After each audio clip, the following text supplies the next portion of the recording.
Hurricane Dorian pummeled the Bahamas today, leading to several deaths and what was called catastrophic damage. Officials confirmed at least 5 people died in the Abaco Islands, and there are many reports of people in serious distress tonight.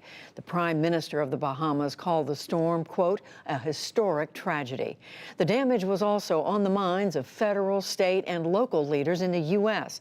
as preparations continued for possible landfall this week. John Yang reports from Florida. Hurricane Dorian carved a slow, destructive path across the Bahamas today. It made landfall yesterday with winds exceeding 185 miles an hour, a Category 5 storm, the strongest on record to strike the island nation. Dorian weakened to Category 4 this morning, but continued lashing the Bahamas. The winds rocked trees. Torrential rains triggered massive flooding. Some areas you cannot tell the difference as to the beginning of the street versus where the ocean begins. The storm toppled power poles and damaged vehicles. The current forecast envisions Dorian moving dangerously close to the southeastern U.S. seaboard, offshore Florida's east coast tonight through Wednesday evening. It's expected to pass near the Carolinas, where states of emergency have been declared. Even a minor deviation could send Dorian onshore. But if it doesn't make landfall, it still has the potential to do major damage.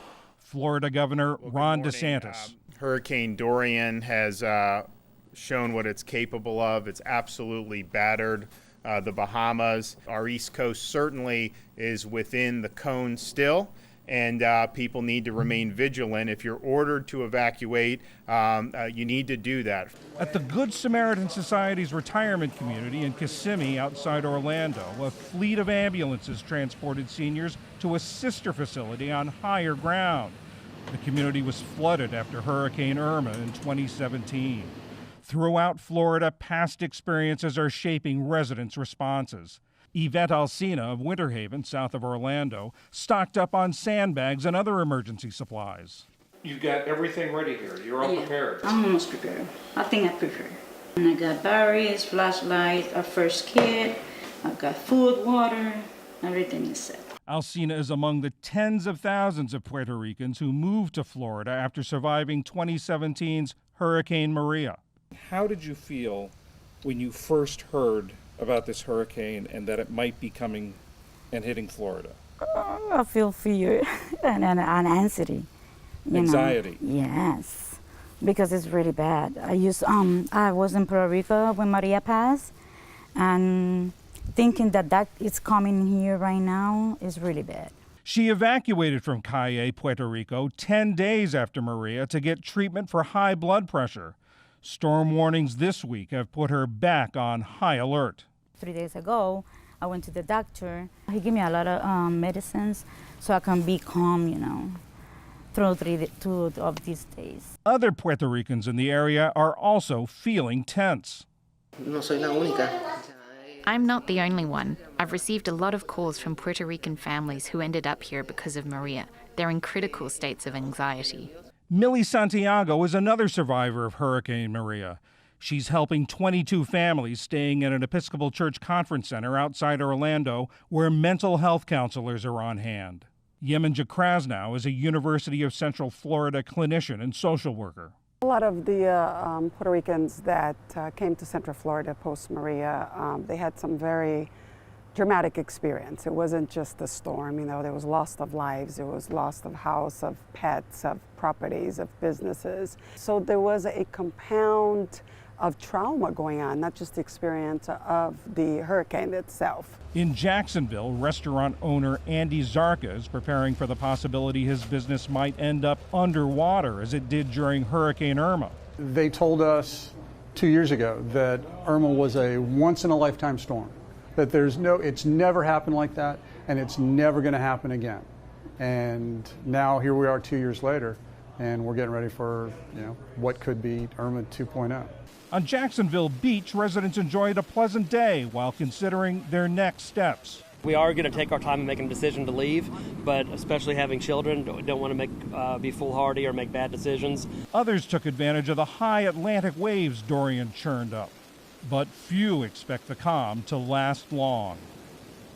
Here on Jacksonville Beach, the wind and the waves already picking up, even though the brunt of Hurricane Dorian won't be felt here for another 48 hours or so.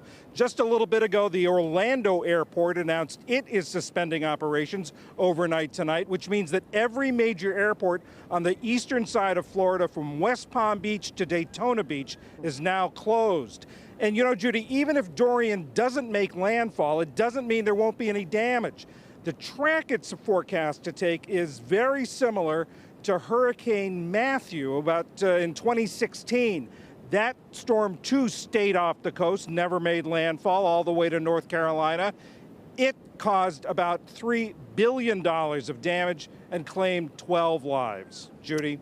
And we remember that well. So, John, you were telling us you've been talking to a lot of people there in Florida about the decisions they're having to make about whether to go, whether to stay. Tell us a little about what they're saying.